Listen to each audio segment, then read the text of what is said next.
എല്ലാ ദിവസവും പല സന്ദർശകരുണ്ടാകും, പല പല ലക്ഷ്യങ്ങളായിരിക്കും. ഒരു ദിവസം കാണാൻ നല്ല ചുറുചുറുക്കുള്ള ചെറുപ്പക്കാരൻ, നല്ല ടൈറ്റ് ഫിറ്റ് ഷർട്ടൊക്കെ അണിഞ്ഞ് വളരെ ആവേശഭരിതനായി ഭൂമിയിലേക്ക് കടന്നു വരുന്ന ഒരു ഉയർന്ന സർക്കാർ ഉദ്യോഗസ്ഥനോ ഒരു ഉയർന്ന തസ്തികയുള്ളവരായിരിക്കുമെന്ന് മനസ്സിലാക്കി നല്ല പരിഗണനയൊക്കെ നൽകി. അങ്ങനെ അദ്ദേഹം സംസാരിച്ചു തുടങ്ങി. എൻ്റെ അയൽവാസി വളരെ വളരെ മോശം സ്വഭാവത്തിൻ്റെ ഉടമയാണ്. എല്ലാവർക്കും അവനോട് വെറുപ്പാണ്, ഒരാൾക്കും അവനോട് ഇഷ്ടമില്ല. അങ്ങനെ ഞാനും അവനുമായി എന്തോ ചെറിയൊരു വാക്ക് തർക്കമുണ്ടായി. അത് മൂർജിച്ചു. ഒട്ടും മൂർച്ചയില്ലാത്ത ഒരു കത്തിയെടുത്ത് കാൽ ഞാൻ വെട്ടി അങ്ങ് ചോരൊലിച്ചൊലിച്ച് ആരും ഹോസ്പിറ്റലിൽ കൊണ്ടുപോയില്ല. ആർക്കും അവനോട് ഇഷ്ടമില്ല. അങ്ങനെ അവൻ മരിച്ചുപോയി. എന്തൊരു ലാഘവത്തോടു കൂടിയാണ് ആ വിഷയം അവതരിപ്പിക്കുന്നത്. അങ്ങനെ അവൻ കണ്ണൂർ സെൻട്രൽ ജയിലിലാണ്. കണ്ണൂർ സെൻട്രൽ ജയിലിൽ നിന്ന് പരോളിലാണ് വന്നതാണ്.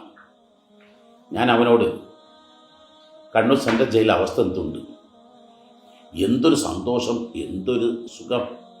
ഞാൻ കരുതി ഇവർക്ക് വല്ല ബുദ്ധിക്ക് വല്ല ഭ്രമവും വല്ലതും തകരാറും സംഭവിച്ചു. പക്ഷേ പൊട്ടി അങ്ങ് കരയാൻ തുടങ്ങി. പരിസരം മറന്നു കുട്ടികൾ കരയും പോലെ വാവിട്ട് കരയാൻ തുടങ്ങി. എന്നിട്ട് അവൻ പറഞ്ഞ വാക്ക്, എനിക്കൊരു പ്രയാസമില്ല, എനിക്ക് 5 പെൺകുട്ടികളാണ്.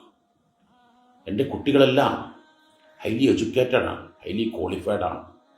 അവർ നല്ല സൗന്ദര്യവതികളാണ്, അവർ കലാതിലകങ്ങളാണ്.